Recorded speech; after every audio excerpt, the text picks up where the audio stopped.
What is going on, everybody? Aaron from 49ers First Takes back with you. I have my main man, Sterling Bennett. We're going to talk training camp news as we get closer to this weekend's preseason game. A lot of stuff going on this week, a lot to talk about. And let's just get this thing going right now, man. How you doing? I'm doing good. I have no idea what day it is. I think it's Wednesday. Is it Wednesday. Okay, we were at the day before joint practices begin tomorrow with the Denver Broncos and a couple of days away from preseason week 1. This is a great week to be talking Niners. This is an exciting week to be back, and honestly, I cannot wait to glue my butt to my couch on Saturday and watch that game against Denver. To have Niner football back in our lives is just, whether they're good or bad, albeit it helps when they're better, it doesn't matter. As long as the Niners are playing, I'm in a pretty good mood. Me too. And it's weird, like ever since I started doing YouTube, especially the last couple of years, regardless of how Niners are doing or how their season ends, doing content helps me more with the depression of it, because I can get pretty emotionally, like losing the Super Bowl back in 2019. I was devastated, man. I was really depressed. How could you not? Yeah. And more so, even more this last time in 2023, but doing the YouTube things it helps. It's like super cathartic, where you almost get a little bit out of your system, and the fact that you're commiserating with other people that feel just as bad, if not worse. It's kind of sad, but it helps. It's like therapy. So whatever. Yeah, I would say that discussing San Francisco 49er football openly with your friends or people listening or watching at home or subscribers or whatnot, this is my therapy. My wife is great and all that stuff, but this is a different thing for me. This is my therapy, and I love doing it, and I can't wait to get him back in our lives on Saturday. Yeah, it's weird because like there's such a lull in the off season after OTAs, where you have the draft, you have free agency, and all that stuff, and then there's like a part of time where you're like, wow. So this is what it's like to just not cheer for a sports team. You know what I mean? Like, it's weird. And seeing how I used to be a diehard Yankees fan, but I'm not anymore, and just seeing that misery from you're falling apart right now, so I'm sure you're happy. Oh, it makes me remember why I stopped caring about baseball, and it just reaffirms my decision. Whew. Sometimes when I see people get crazily mad over Yankee stuff, I kind of think of the Niners and how like how emotional some of these podcasters or people that do shows on a daily basis. Yeah. And it's like, man, I've been pretty positive the last couple of years with the Niners, but some of that negative has started to creep in with me with all the injuries in training camp. I figure it'd probably be a good place to start, just with all the stuff that's been going on, man. But it's definitely gotten my gourd a little bit to where I'm like, what are we doing, man? Like, really? We're not even in like the first weekend in August, and we have 15 players on the injured list who and we're signing all these guys that I have no idea who they are. So yeah, I wanted to get your thoughts on that right now. Is just all the injuries. How concerned are you with just a vast amount of injuries and two pretty high profile players too? To me it's a little it's stressful to see. I don't know if they're big time injuries and if they're going to roll into the regular season, but it's just, for the type of off season and that we've had and how last season was, it was like not the best feeling right now. So hopefully it's, just training camp blues or whatever. Yeah, there's only a handful of injuries that actually worry me going into maybe the regular season. Obviously, Kevin Givens will miss a part of that season.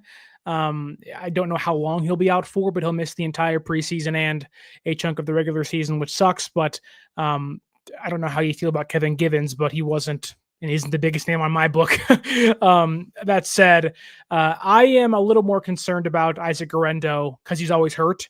And the expectation for him was to be a big role on this offense. Now, yeah. How do you define big? I don't know, whether it's just playing on third downs or being a pass catcher. I don't know. But with Christian McCaffrey having his own injury concerns, losing Guerendo, that's although right now not a big deal. I think just knowing he's never been healthy ever in his college career and his NFL career, that does worry me. Which I don't mind relying on Jordan James. I think Jordan James has been a pleasant surprise during training camp. And I think if both those guys were healthy, I think we'd actually would see a kind of toe-for-toe competition for the RB2 job, but we're not going to get that now, at least it seems like for the next 2 weeks or so. But the big injury I'm worried about, and you can maybe debate whether it's an injury or not, is the Jauan Jennings calf injury. Whether it's a running back or a receiver or it doesn't matter. Whenever you hear calf injury, your mind instantly goes to Dre Greenlaw running off the sideline, boom, torn.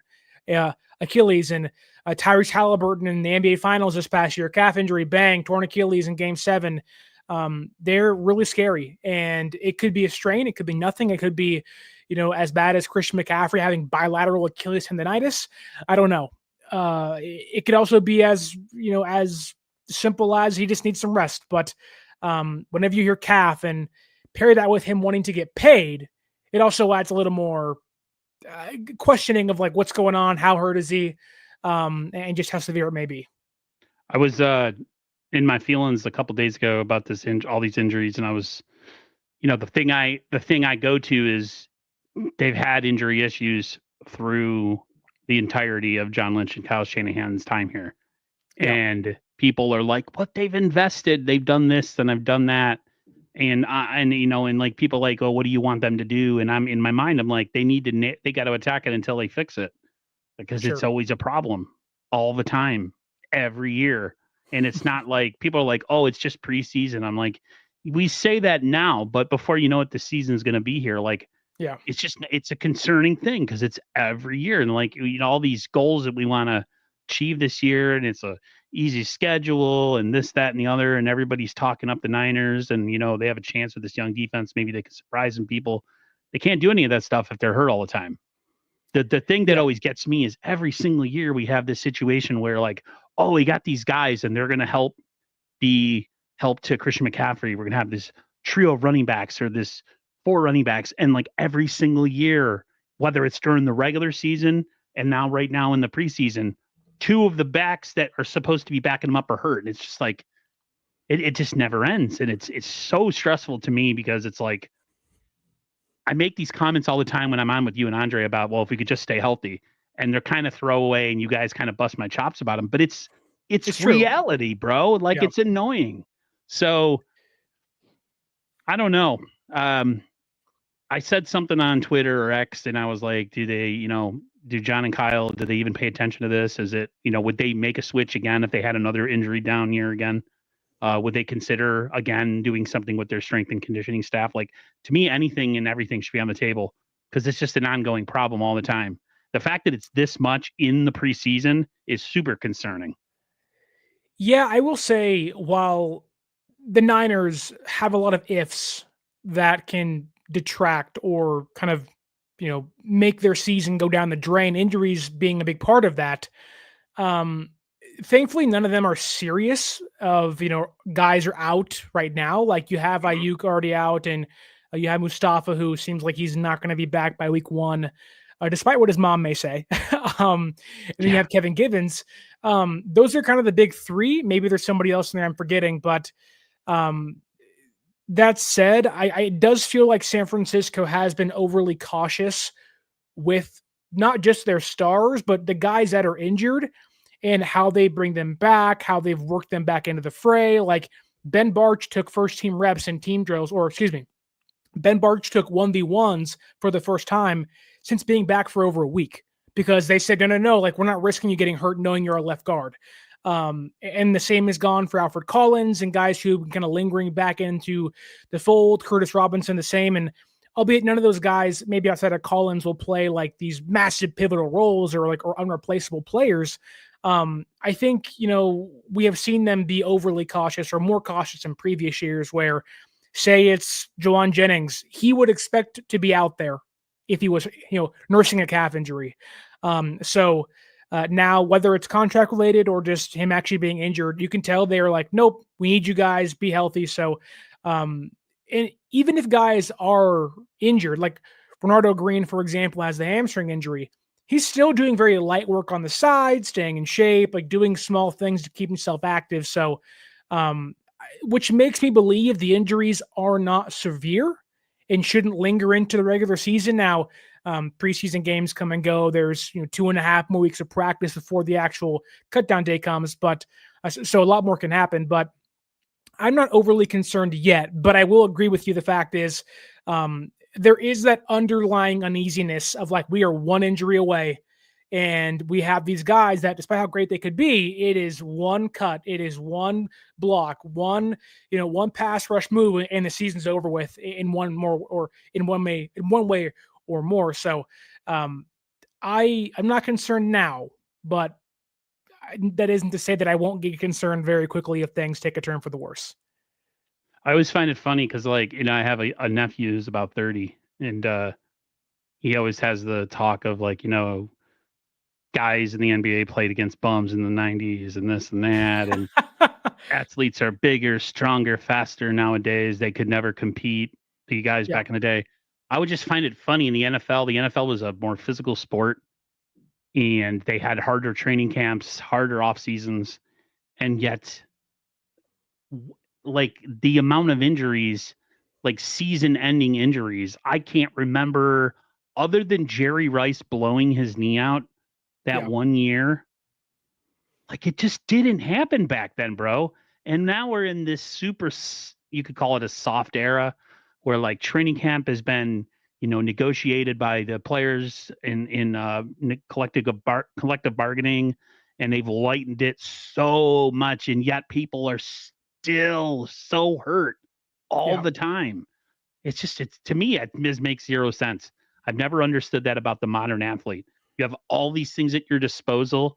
You have all these different pieces of technology and things you can track your, speed and chips in your jerseys and all this other stuff. And like, guys are more hurt than ever. I don't know. It just frustrates the hell out of me because it dampers my excitement. It really dampers my excitement. Yeah, it can be frustrating for sure. Like, I think the Niners, if not have one of the most injured teams in football, at least in their own division this year already. Which thankfully nobody's on injured reserve just yet, which is good. But obviously things can change.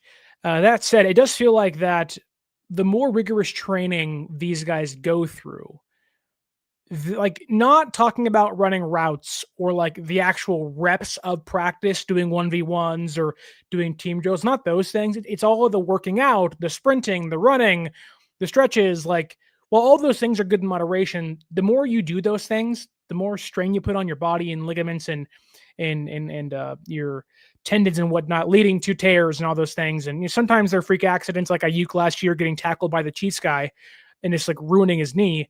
Other times, like, you didn't have 6-pack jacked running backs back in the 90s. You had big dudes. You just didn't, those guys weren't uber defined and didn't have their 13th pectoral muscle poking out of their nipple. Like, oh my God, like, what's happening? Right. But all that takes is one flick and that puppy's popped or cut or gashed, or they're out for a week and a half. So I don't think it's not a Niner issue, although it feels like it at times. It feels like it's just a modern athlete problem where all these guys are so ripped, they're so jacked, they are so ready for this like hyper performance. It just feels like that nowadays. It's, again, like somebody blows on them and they're out for the entire year. But a lot of that feels like because of the work they do without being on the football field that leads to stuff like that. Big Brick 84, great name, by the way. He says old school football players from the 60s, 70s, and 80s would play through most of the minor injuries and some serious injuries that keep modern football players on the sidelines. Yeah, it's weird. They get paid more now and they're available less, kind of like the NBA. You had a super physical era of basketball and players played the whole season with no rest. And then you have one of the softest eras of basketball and players have scheduled days off, no back-to-backs. It's like, what? I don't get it. It's kind of a give and take, right? Like back in the day, you'd see guys that, say, I don't know, just name a running back or name a wide receiver. That guy's not running the 4.2 or a 4.4. He's running the 4.8, 4.9, 4.7. Like, tight ends now are what receivers used to be back in the day. And your slower tight ends are what tight ends used to be. So the athlete has gotten better, quicker, faster, stronger. But it also, like, money comes into a big factor of this, of like, I'm not leaving my bread, my paycheck on the table. Like, Back in the day, guys weren't getting paid $28 million without playing a snap in the NFL. So John Taylor used to sell cars in the offseason in the 80s. Right. So like you add in money to the factor, and it's like the entire mentality changes and shifts now, somewhat for the better and somewhat for the worse. But while the Niners stuff in regards to injuries feels like, oh, it's happening again, I would just push back on that somewhat to say no one's been seriously injured, where Christian McCaffrey was, not like showing he was injured, but there was lingering stuff of like, he's getting a lot of off days. No one's seen CMC for a little bit, and Trent wasn't there. And there are so many things going wrong, where this year the team seems much more focused, much more prepared. Coach better, obviously, we saw back in the building.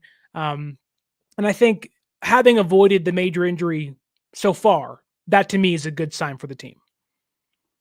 Said Ben Barch is back. I forgot who said it. It might have been Forrester or someone else said that it's really his job to lose.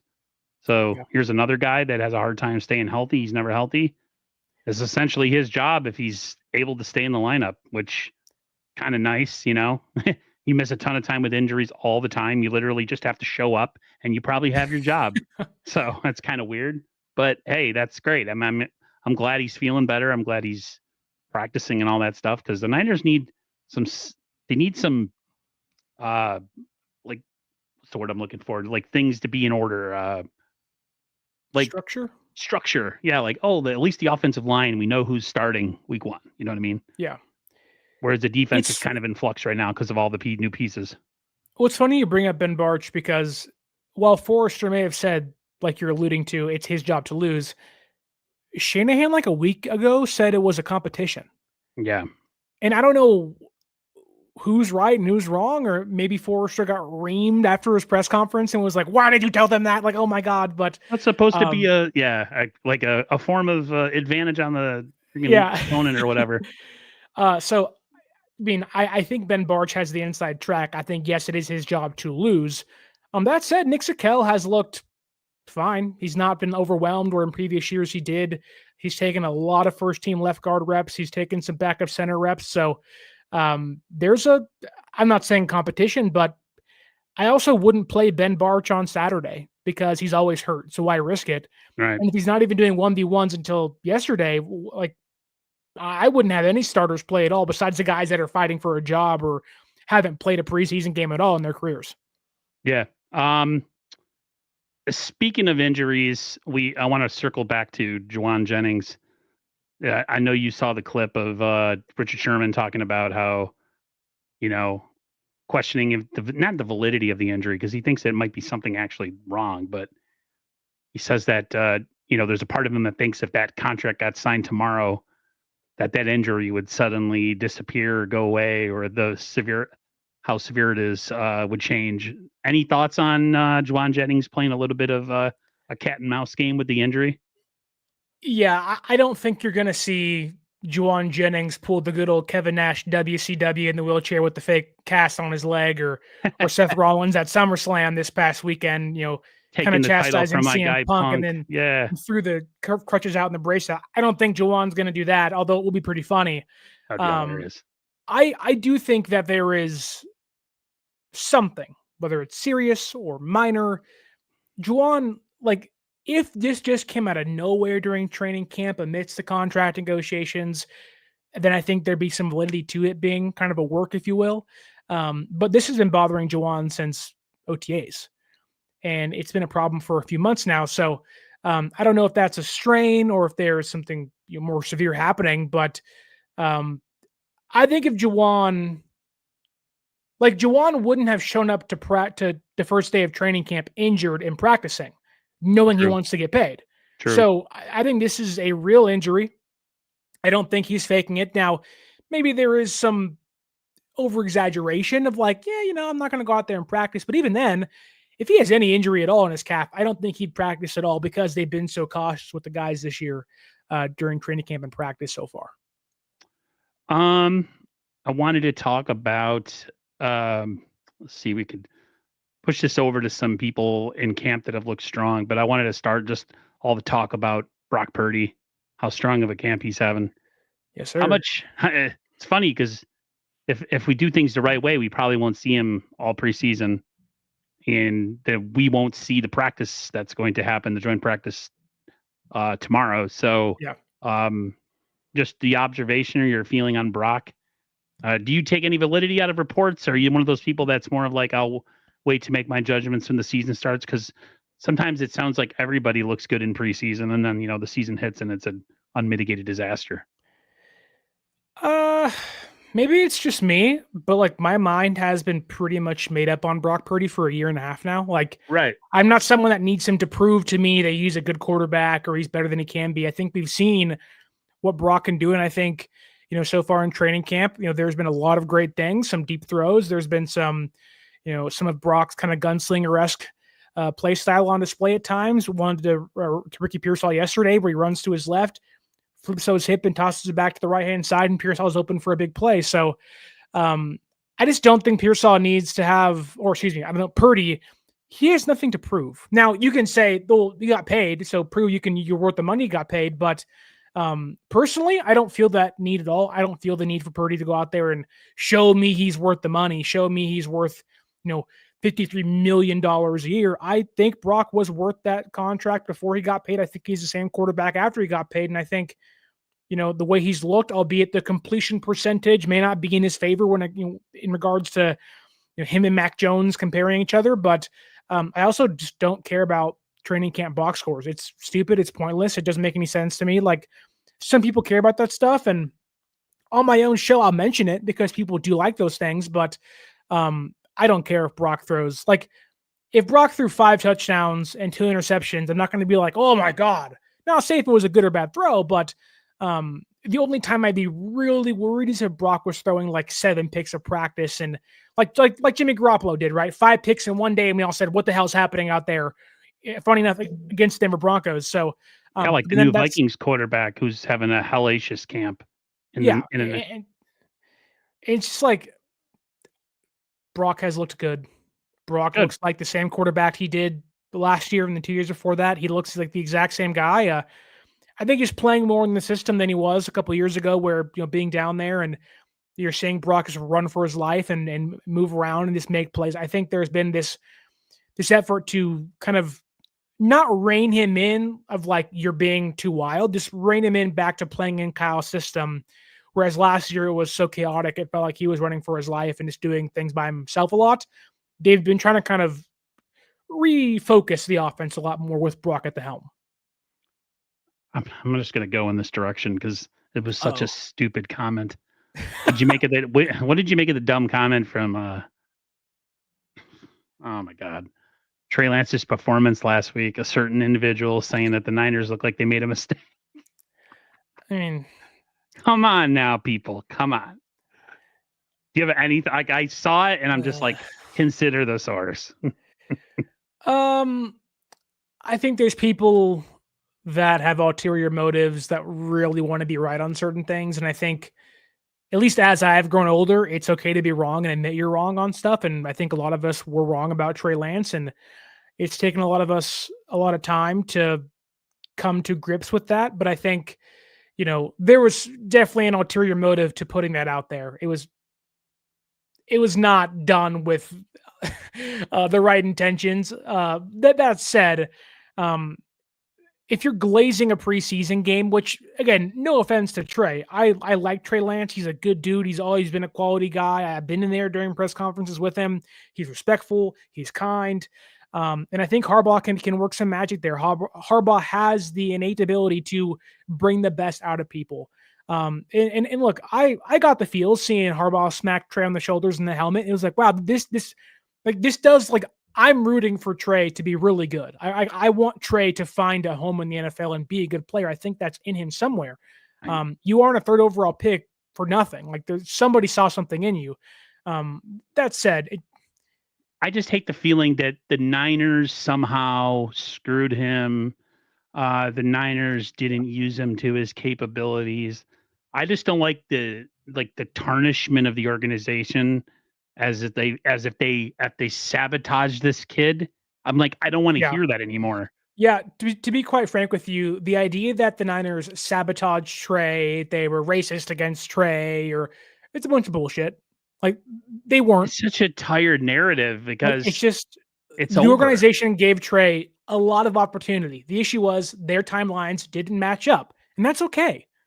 Like the team needed Trey to be good immediately. He wasn't good immediately. They Right. couldn't afford him a year to get ready and prepare. And look, if Trey never gets hurt, who knows what's happening now? We have it's an alternate universe. It happens all the time for a lot of players. Who go back to the 90s when if Garrison Hurst didn't break his leg against the Falcons in the playoff game, who knows what happens, right? So if Joe Montana doesn't get hurt in the 90 NFC Championship game against, maybe he ends up starting those couple years after, and Steve Young never gets his opportunity. So exactly. And San Francisco has 4 rings instead of 5, and who knows, right? I don't like this. I just don't like the tarnishment of the Niners are like the boogeyman. Like they held him down or held him back, and there's like this consensus of fans that are like, every time something happens positive with Trey Lance, it's like see. Yeah, just to me, it's over. And yet people are like, oh, there was injuries, and he didn't get a fair shot, and it was in a monsoon, and it was just like, it doesn't matter anymore. It's been it's 2 years ago. Like, yeah, if anything, I just don't like the rewriting of his time here. Like I was at the facility all the time during training camps and OTAs and in mini camps, seeing Trey in person. He was never the best quarterback on the field ever. Whether it was Jimmy Garoppolo, there was a report Brock Purdy, never. They went and was it Kyle that talked to Jed, or was it John Lynch, who pretty much said, I think our best quarterback might be our third stringer. And like Jed said something like, if this, like at any other time, that would not have been something you wanted to hear, considering what we gave up to get him. I mean, at least they were honest about it pretty early on. They saw some things. Trent Williams, there was an interview last week, and he said that he's always saw what he needed to see in Brock, even early on. So yeah, I don't know. Not like a team-wise conspiracy. Like everybody's. I also don't know why, not just me and you, but like why the fan base keeps talking about him. He doesn't play for us. He hasn't for 2 years. He's not our quarterback. If anything, he's a preseason rival because we always play the Chargers in preseason. He's with Harbaugh. I get it. You want to see Harbaugh succeed. You want to see that coaching staff, which has a ton of former Niners on it, succeed. I do as well. I want Trey to succeed. I just don't care about Trey Lance. He's not in my quarterback room, not on my 53-man roster. Like, he's not throwing passes. He's not making plays for us. Who cares? Like, good for him. Thumbs up. Awesome. Like, I'm rooting for you. I still think he's a third stringer. I don't ever feel the need to talk about Trey Lance ever again. Yeah. Unless he comes back, but he's probably never going to. But until then, I don't care about Trey Lance. Do well. I will root for you till you're done in the league. I want you to do well. I just don't care. He does not play for the San Francisco 49ers. Yeah, agreed. Like I said, I knew that as soon as they showed the this and then him in the game. Great. I like that. That feels good. I loved Harbaugh when he was here, but I think Harbaugh had a short shelf life. I think his type of coaching and his type of his personality runs ragged after a certain time. He has the voice gets stale. Yeah, because he's so rah-rah. He's your typical college coach.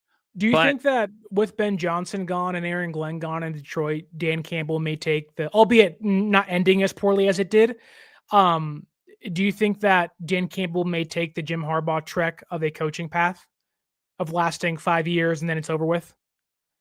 He has that kind of, I mean, just if you look at him, I don't know if it's from the cigarettes that he smokes or if he chews tobacco. He's a little gnarly looking anyways. Yeah. Like you could tell he runs kind of high, or hot, what is it? Jim Rome always call it. Like he's definitely got a case of the red ass. Like you could tell he runs hot. I just feel like that kind of coaching style, running hot like that, that kind of just sheer, like menacing kind of personality. I feel like it wears itself out, not only with players, but burnout happens. I thought Harbaugh, his last year was burnt out. He looked just listless on the sideline. He didn't have the same energy as he did when he first got here. So I don't know. Yeah. Which go ahead. makes me realize, like, it does make me appreciate Kyle a little bit more. Like, Kyle can be a dick sometimes, Oh honestly. yeah, This kind of he looks so like much better this Kyle's like offseason. very calm demeanor. Like, well, he had an extra few months to rest up and get ready for it, so I hope you look better and feels better. But it does Like make he me had a couple appreciate Kyle mimosas this being that. offseason. Yeah, Kyle just being the player's coach, where like he's not going to tell you anything you need to know in front of the camera, but behind the scenes, he's a player's coach through and through. Wants the best for those guys and everything. Which he doesn't need to yell and scream. Although sometimes you want him to. Sometimes you want Kyle to get emotional and yell and scream and stuff. Which at times he has, but not to the lengths of Campbell and Harbaugh with the red face and whatnot. But despite maybe me wanting a little bit more emotions from Kyle when things are going wrong, I do appreciate his calmness on the sideline, even when things are like in disarray. I feel like John Lynch has more of a red ass. I forget what his nickname was last year. Who has the reddest ass on the team is the question. John Lynch. John Lynch definitely has the reddest ass on the team. Greenlaw probably beforehand. I know people always say that I have a red ass. Like I'm just an angry person. I'm high strung all the time. But man, no, when like John Come Lynch, for the 49ers, stay for the ass conversation. Yes. The Devondre Campbell situation and hearing like John channeled his inner player when he played like that. They used to give him a nickname for when he used to get really angry and him chasing him pretty much out of the building. I like to see a little bit of emotion too. I miss the old days of guys like Bill Belichick, or excuse me, Bill Parcells, who would just get in players' faces and tell guys to shut up and sit down, and you like the Mike Singletary style of you get Vernon Davis off my field right now, or there's going to be a problem, or I'm going to moon you in the locker room. That's crazy, dude. Like, what was he thinking, man? What are you doing? How is that going to get across the players? He said, "You're going to see my red ass. You don't watch out." he quoted the line from Shaq when he did that rap song about Kobe asking Kobe, "How's my ass taste?" I think he was quoting that rap song. I don't know. Anyways, I want to go into the ass talk. No more ass talk. Let's go into the kicker conversation. It looks like we don't have a competition anymore. And it went the way I thought it was going to, which was it was Jake Moody's job all along, and it was just a dog and pony show. And to me, I'm like seeing how it transpired. I'm like, why even bring him in? I don't know. So you don't think that there was an actual competition? No. So they signed Greg Joseph just to bring him in to make it look like there was, and then cut him because the injuries piled up, but they needed an extra receiver, and then said, "Oh, Jake won." It's an easy. It's an easy. It's a what they call a likely story. Because there really is a lot of injuries, but I feel like I don't know. Why not cut Moody? Keep Joseph. Well, he has 2 years on his contract, and you don't want to lose that money. Because they also want Jake to they want Jake to win the job, right? Of course they do. Former 3rd round draft pick. They don't want to look terrible on this. They already feel pretty bad about it, but I don't think you could cut Jake over. Like Joseph has a 1-year deal, not anything really guaranteed much on it, whereas Jake would have at least something there, and also would be a 3rd round pick that's a failure. I think they'd like to keep themselves looking a little better if they can get the best out of Jake. And I think they do buy into the fact that Jake had injuries last year, was kind of a head case. And you bring in Brant Boyer, new coaching staff, new voice in the room. Maybe you can kind of gear Jake back up and put some grease on those wheels and get the brain moving again in the right direction. But also, I also think that Greg Joseph could be signed on Friday morning after joint practices and brought back. But also, I keep thinking about this too. How do you work in 2 kickers in a preseason game? You can't. You can't. You're not guaranteed to score points ever. Like, what do you do? Like, does Jake go the first game and Joseph goes the second game, or does one guy do field goals and then another guy does kickoffs? Like, I don't know. Like, I've been thinking about it more and more, and not that I think it was performative, but it's like, what was like the logistics of how this was going to work in a preseason game because those were going to define who wins. Jake could come out against the Broncos and go 0 for 5. And we're like, holy crap. And Greg Joseph's back on the team the next day, which I think could happen. Jake's a terrible kicker, or at least he has been in previous years. And although he's making his training camp kicks, I don't think this is over just yet, unless Greg Joseph signs elsewhere. But I don't think that this competition for kicker is over just yet. I will take your word for it. I don't know. It's just very, I don't know. I don't have confidence in Jake Moody.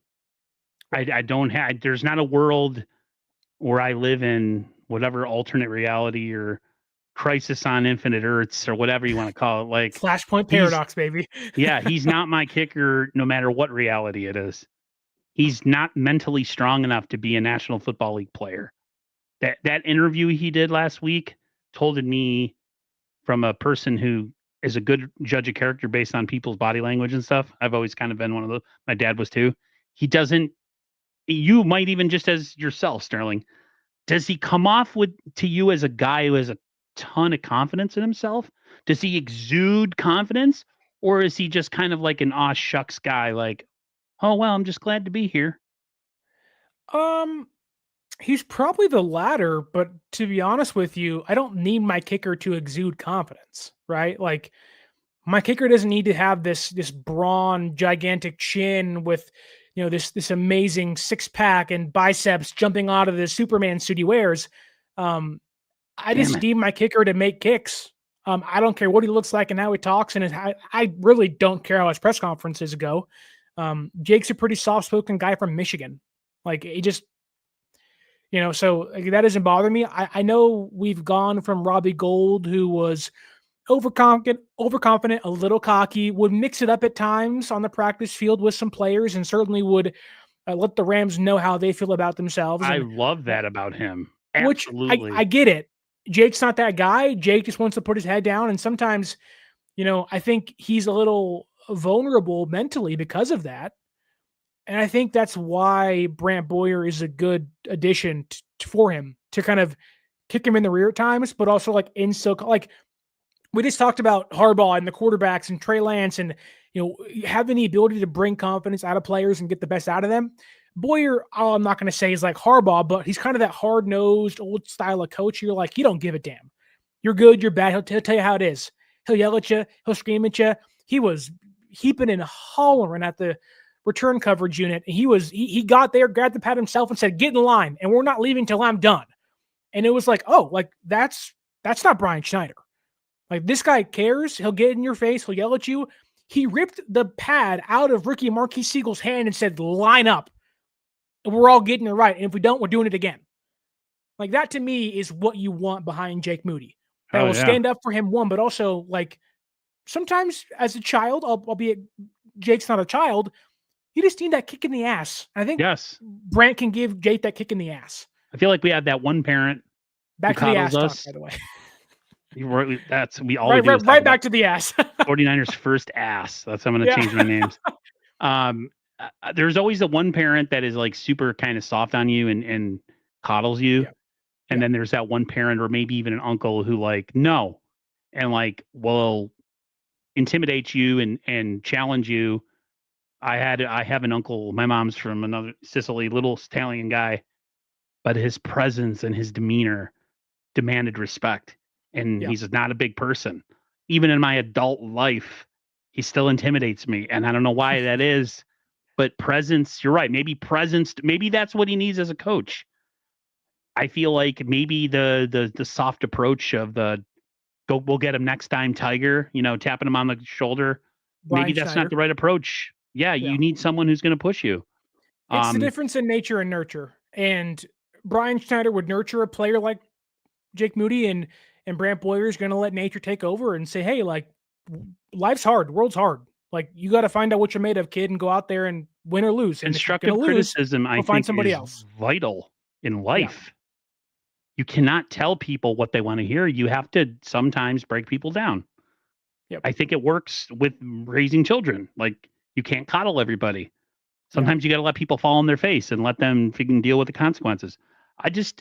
maybe this change will make Jake be, I don't know, maybe we'll see him like freaking, like rock bottom somebody after a kick, just walk up to somebody and I'll be like, all right. Oh my goodness. Could you imagine Jake Moody just Goldberg spearing somebody out of their cleats on a kick return? Right. Like, that's my kicker. That's what I'm talking about now. I understand. Everybody's... He would turn into dust. He's so small. Yeah. Yeah, that would be awesome just to see him like this other side of him come out. But let's go to let's talk Pearsall. Ricky Pearsall, strong camp. Everybody's talking about him. I do want to touch on Jordan Watkins too, because we talked about after the draft that he was pretty much told coming into the league that he probably wouldn't get a lot of run this year, but based on what we've been hearing out of camp, that might change. At least I'll get to that with you. But Pearsall, my man's just got to stay healthy. I'm ready. Like, I'm ready for Pearsall to take over Debo's spot and produce. Yeah, it's been awesome to hear and see all the things about Pearsall and the growth he's made, the way he's playing. And you're right, like everybody else, Christian McCaffrey, George Kittle, Brock Purdy, Trent Williams, all those guys got to stay healthy, right? Yeah. You can put Pearsall in that group because the way he's playing looks like a first-round pick, which is what this team desperately needs, where there's so much offensive firepower that can be on the football field. Again, McCaffrey, Kittle, and others, but you don't really know where that consistency is going to come from this year, and that's concerning. Where like you can see the ceiling, but you're wondering like who's going to be the consistent factor. It was Jauan Jennings last year. Now he's injured. Now who knows how long he misses and whatnot. But to hear Pearsall, the smoothness in his routes, the crisp cuts he's making, the strides he's making to gain chemistry with Brock Purdy, the work he's put in. He's making an already kind of banged up secondary look like third stringers out there, which is what you want to see. Yeah.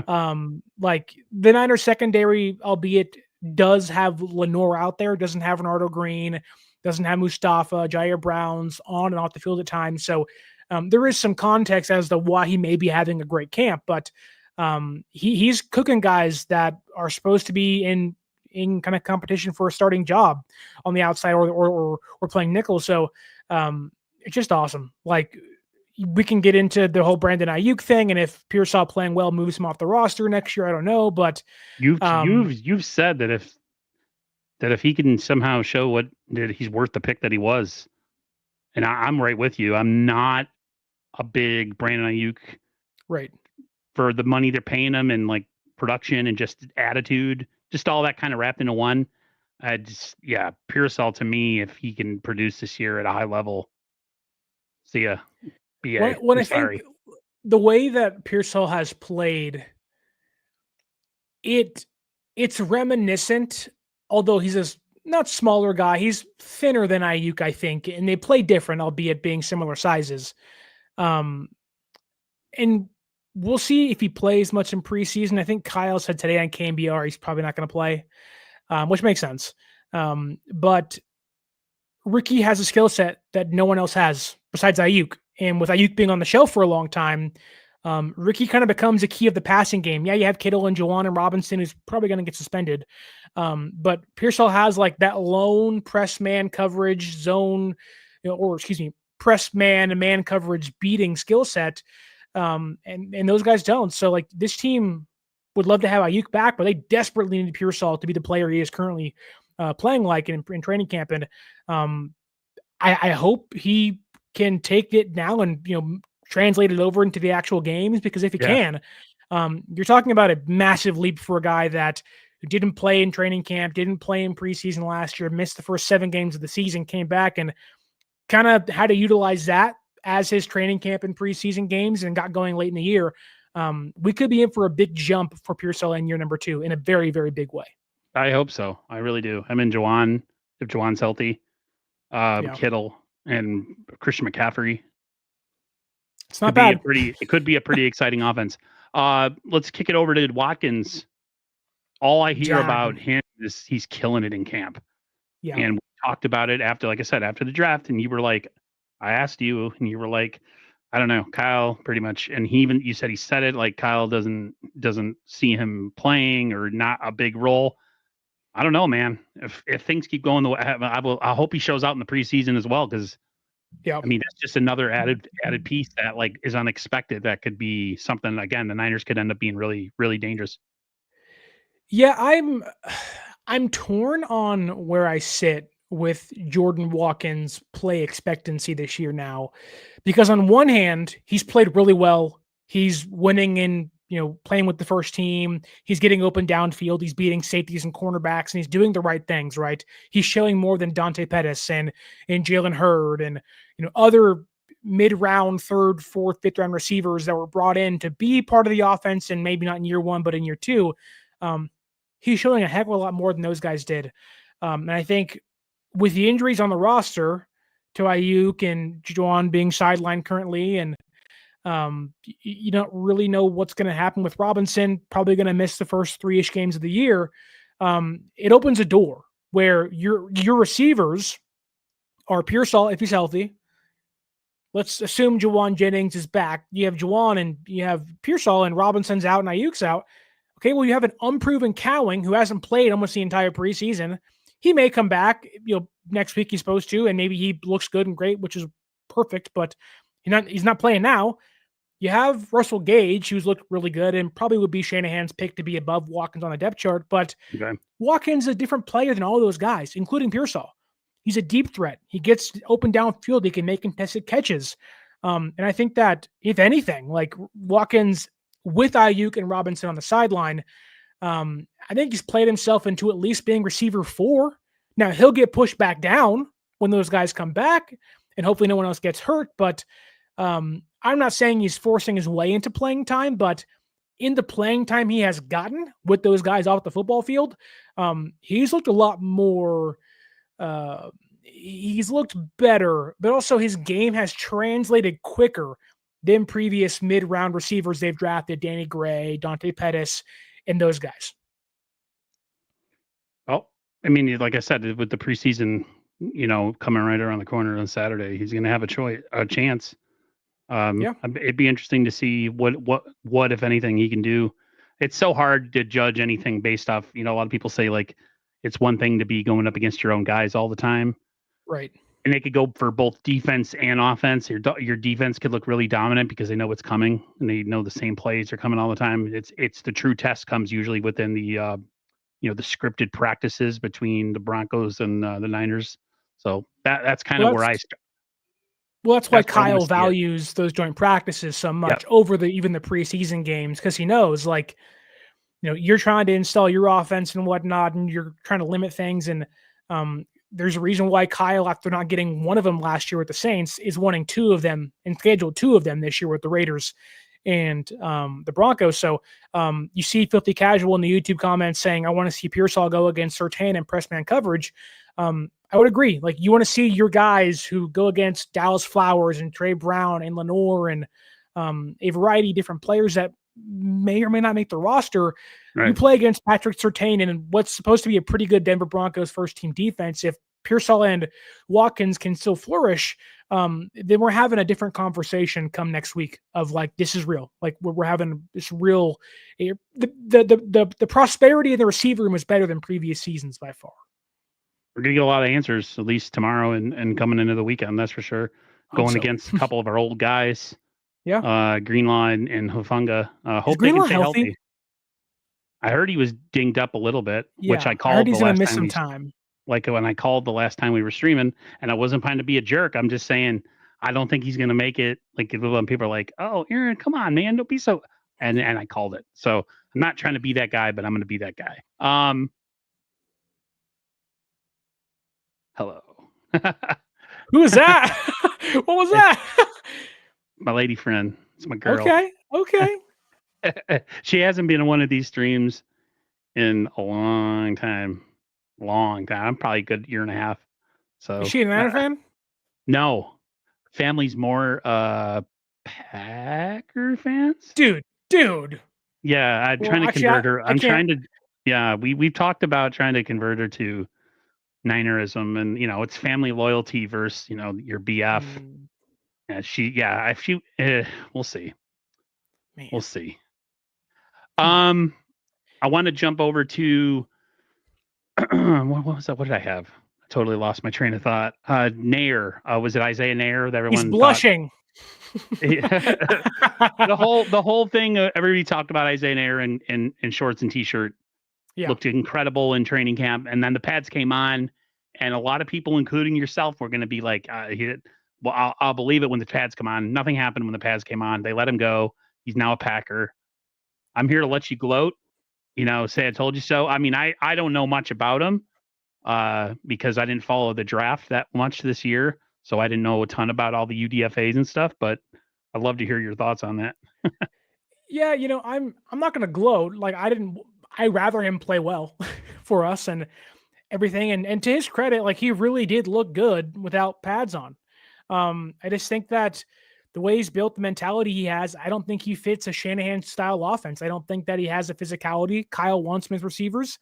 Funny enough, he goes to Green Bay, but even Green Bay it doesn't mind taking a chance on those less physical, bigger bodied receivers, right? They don't mind a Romeo Dobbs, a Christian Watkins, and guys like that, Dontavian Wicks, bigger bodied receivers that maybe aren't as physical as you want them to be in the running game. And I think Kyle just asks for so many specific traits where Neyor doesn't fit that box.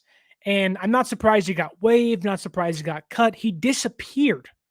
Like for all the talk, like Matt Mayoko had him making his post or pre-padded practice 53-man roster. And I was like, what the hell are you talking about? Like, I get it. I did my preseason game 1 man roster prediction, but like pre-pads, anybody can look good against air and no pads. No one can touch you. And funny enough, the pads come on. He's just nowhere to be found. You heard Watkins get better or continue to be good. You heard Russell Gage still be good, and Robinson and Pearsall. All those guys got better. But like Neyor just fell to the wayside and was like, oh, clearly he's not ready. But also too, like, I'm just not shocked.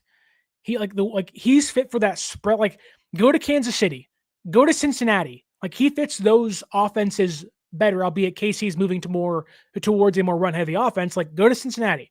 Like, go to even Minnesota, which runs a Shanahan-style offense. Kevin O'Connell may be the best passing game coordinator in football. Go there. Like, Justin Jefferson isn't a great run blocker. He doesn't need to be. Neyor has the size. He just doesn't have that physicality you want. So go be a boundary receiver on a backup somewhere and learn and grow and play in a spread offense. I think he can do well then, but he never really fit Shanahan's style of offense at all. So I'm not shocked he got cut. And also not shocked Green Bay, who runs a similar offense, took a chance on him because they love guys like that. Bigger body receivers that don't know how to block. Right. And I could almost guarantee you he's going to be either a pre-53-man cut or cut before. Yeah. There's so many moves that happen in the preseason that everybody wants to talk about. And I always comment underneath them. I always say camp body. And people are like, no, man, you know what you're talking about. Camp body. It's a training camp body. They're not going to be on the team. So like literally guys get signed. And within 2 days, when a guy like the receiver, Equinemius St. Brown. Yeah. St. Brown got signed. Then he was cut because of an injury, I think. They brought in Andy Isabella. Yep. And then the next day, Isabella's cut and they bring St. Brown back. It's like, right. People stop getting so caught up in these things. My least favorite form of Niner content is when people were like, the Niners just signed this 4-3 receiver and he's going to be the next speedster on the roster. Yes. And I'm like, he's a 13th receiver. Yes. That happened when he's not making it. When the Niners signed, we tried to turn him into a tight end. Jordan Reed? No. Jerry Rice is his uncle or is related to him. Oh. Jordan, what the heck was his name? They tried to turn him into Jordan Matthews. He signed to the team, and I remember, I'm not going to name the content creator because he's actually a really good one.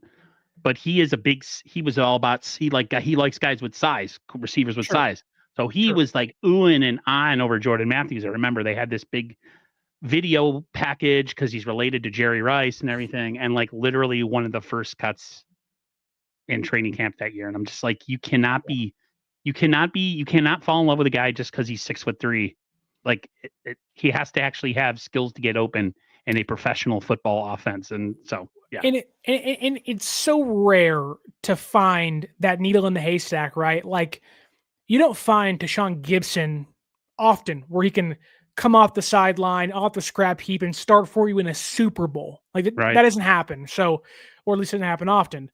But like every guy that gets signed and cut, oh, Carter Bradley's the next Brock Purdy, or Equanimeous St. Brown is going to be the next Jauan Jennings. And you're like, what the hell are you talking about? Like nobody knew who these guys were yesterday. Like there's a reason why they were free agents at this point in time. And like, they aren't like 35-year-old veterans like Keenan Allen, who are Pro Bowlers, who have been one of the best guys the last decade and a half. These are guys that have under 345 yards in their entire career. And you're saying, oh, it's the next bang for your buck. You know, you're coming out here, you're cutting a Macho Man style promo to hype these guys up. And these guys suck. Like, they're out there just, oh, yeah, Equanimeous St. Brown, brother, gonna eat your vitamins. Like, what is happening? Like, we're talking about the 15th receiver. Who cares? Like, that is my least favorite form of content. They're definitely not the cream of the crop. Yeah, and like, man, oh, God. Like, it pisses me off. I'll be on YouTube. I'll be on freaking Instagram or whatever, and I see it and I'm just like, oh my God, like you're hyping up Nate Sudfeld, you're hyping up Mason Pline. Why? They're not making the roster ever. Maybe a practice squad player, but like really? Like who cares? Like I get it. What did you think of the comment before of I think Kawachita said that he's not he doesn't think that Matt Maiocco is a great reporter, or like is he showing his age, Matt Maiocco? Look, Matt is a great dude. Like he's one of my favorite people who reports for the Niners, like for sure. The nicest guy. Like no ill will, is super kind, very genuine, like very soft spoken. Like Matt's awesome. Like I'm happy he's in the community. I'm happy he is this team's like team reporter, if you will. But I'm not going to say he doesn't know ball, but like just that one Isaiah Neyor prediction, I was like, really? Like, even if it is a pre-padded practice prediction, really? Like, why?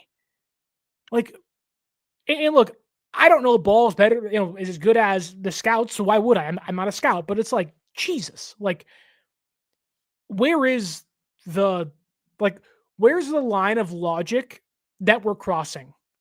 Like this team, just like on the top of my hand. Okay, so Ayuk and Robinson, pup list, IR. Okay, bang. Then you have Pearsall, Jennings. You have Cowing, Watkins, and Gage. Okay, that's already, what is that? That's 5 other guys. They just drafted Junior Burgeon. Like, they're going to keep Neyor, a rookie? They're going to keep 3 rookies? And like 5 second-year receivers? No. They're never going to do that. Now, if this was 2018, 2017, maybe, this is 2025. They're trying to win now. They can't stash Isaiah Neyor on the 53-man roster. No. Like, look, love Matt. He's awesome. Respect him so much. I wish I was Matt. He's in a dream job of mine. But like, it's just very small nitpick of like, what are we doing? He took my guy Dante Winters' job. So I'm pissed about that because Dante's my dude. God forbid you put any hard-nosed analysis on a bad Niners season and you speak negatively of them. You cover the team, but you can't be critical of them. Don't understand that. And Matt is the safest bet. Matt is the safest bet to be pro-team friendly. But even Matt's been in some of his analysis over the last couple, like especially last year. Matt Maiocco wasn't exactly like giving this team flowers last year. Like he went in on this team too. So, but man, I love Dante. I can speak from experience working at 95.7 The Game, and I still do.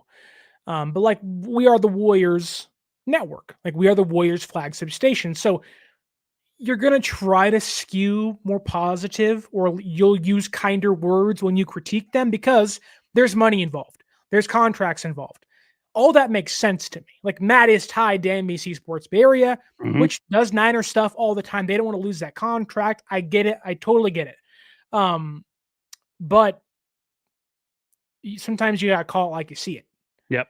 And I think that's one thing that I think Matt will probably do more of on his YouTube channel now that he has it and it's not tied to NBC Sports.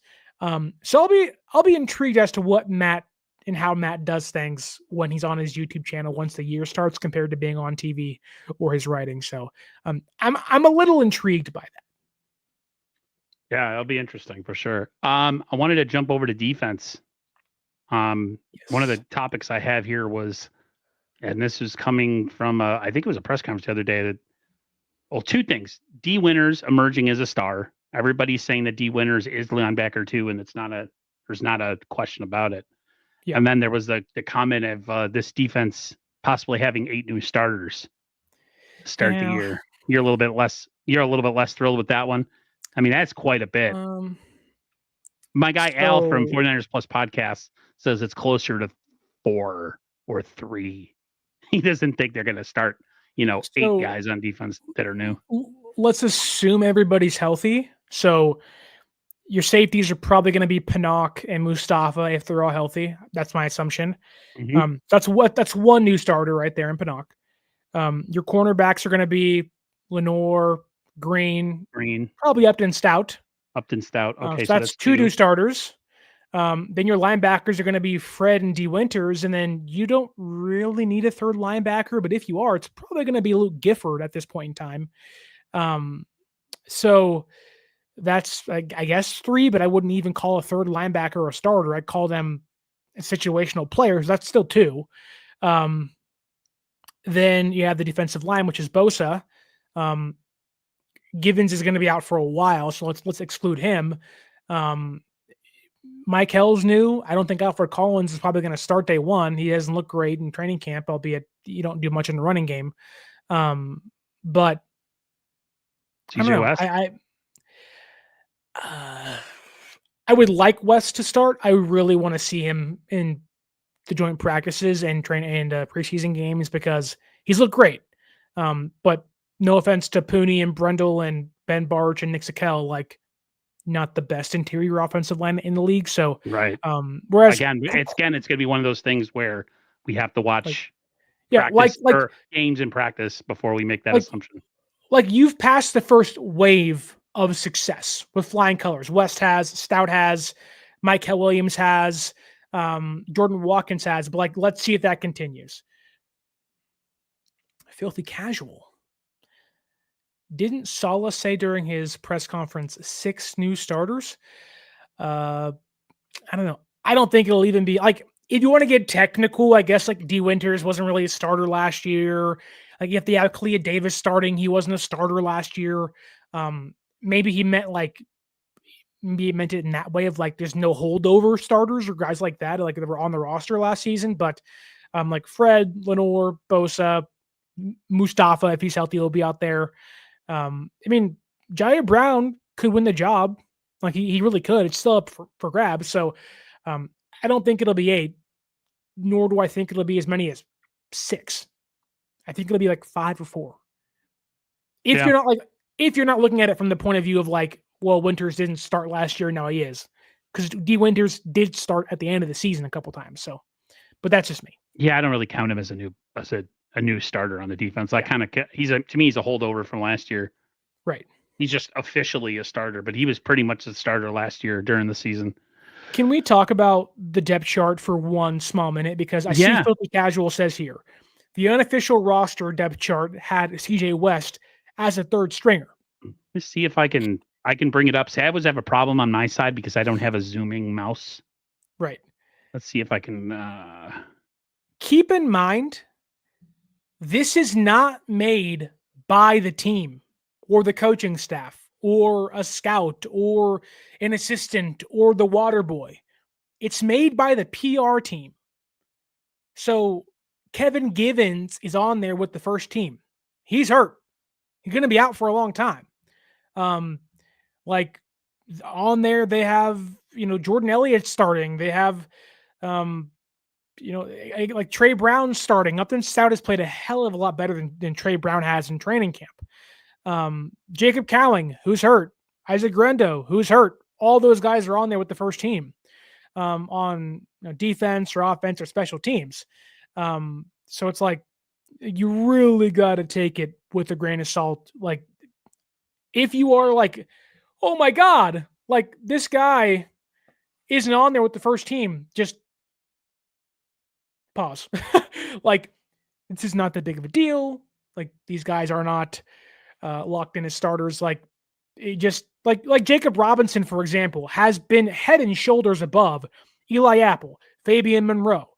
Jalen Mahoney has played better than Derek Canteen and Chase Lucas. Like it's all made by the PR team that just takes the roster and assumes and usually puts like first round picks and veterans in the group with the first team and filters things in after that. Like CJ West has outplayed Evan Anderson, Alfred Collins, and Kalia Davis through the first 12 days of training camp so far. Yeah, I can't seem to get this thing any closer. Dude, you got to zoom, brother. You got to zoom. I am. It doesn't zoom on my side. I don't have one of those. Let's see here. I can do it on my end. For some reason. I don't know. You want to do it on your side? I have it up right now. Yep. See if you can do it. All right. Where are we going here? Okay.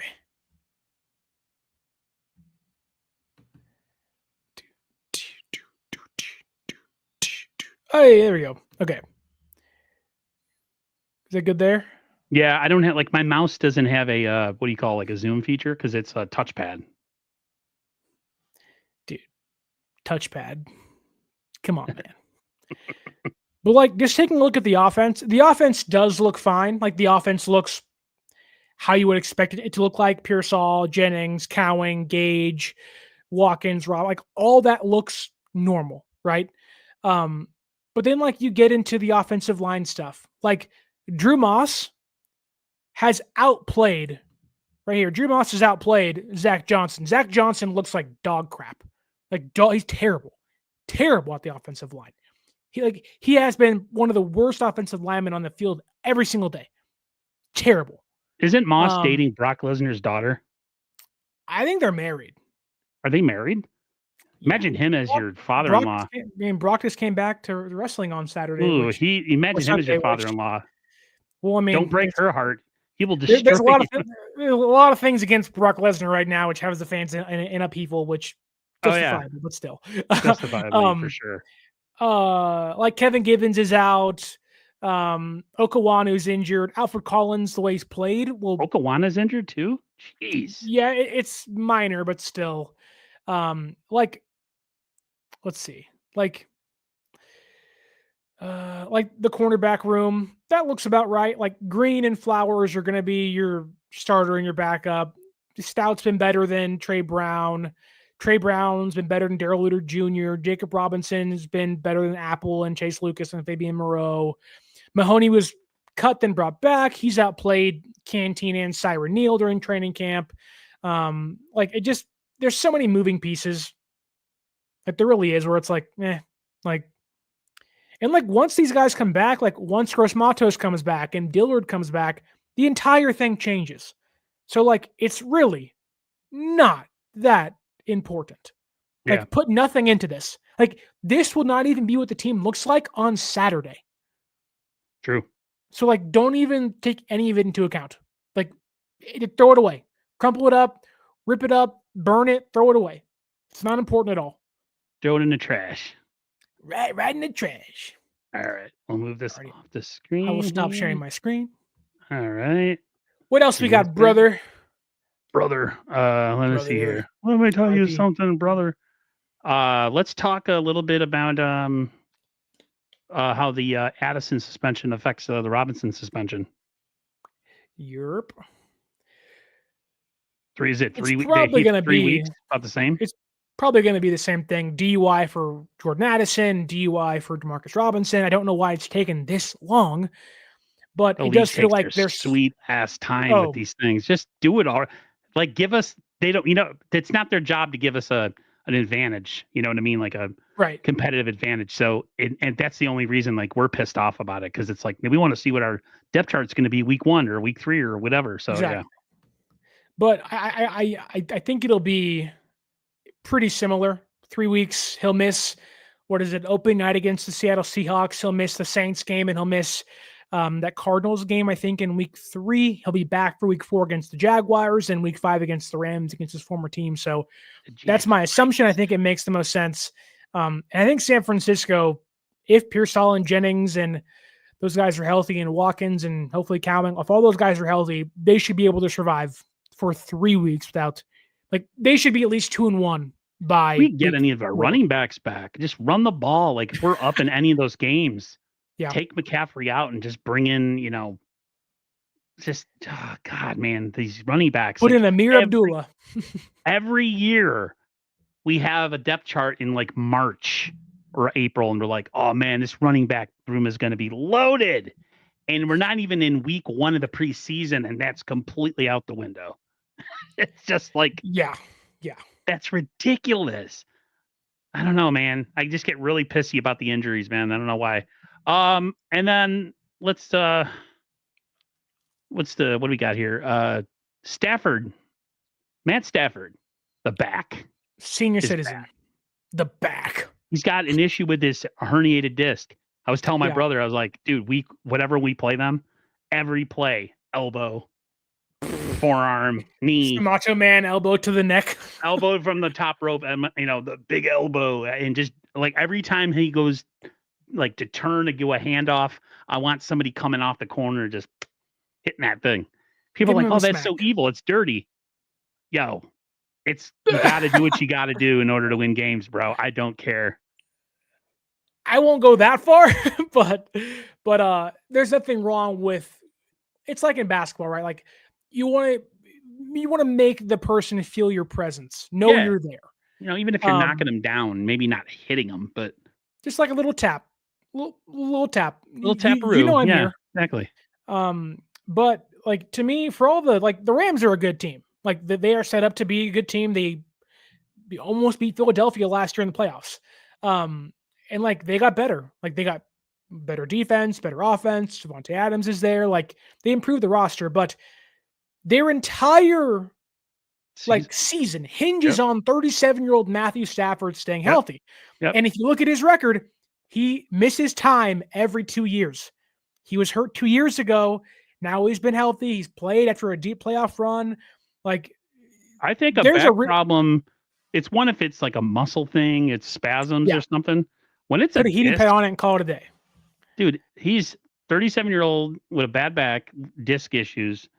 Devontae Adams isn't exactly young either. Like, right. They're like a one-shot team. They're gonna blow their, whatever. I'll say stack. I won't say the other word. And then, they have to start getting younger down the line. So like the Niners, man, I don't know. There's a real chance we see Brock Purdy against Jimmy Garoppolo. That would be awesome. What would be even crazier if it was Mac Jones versus Jimmy Garoppolo. Here's the thing though.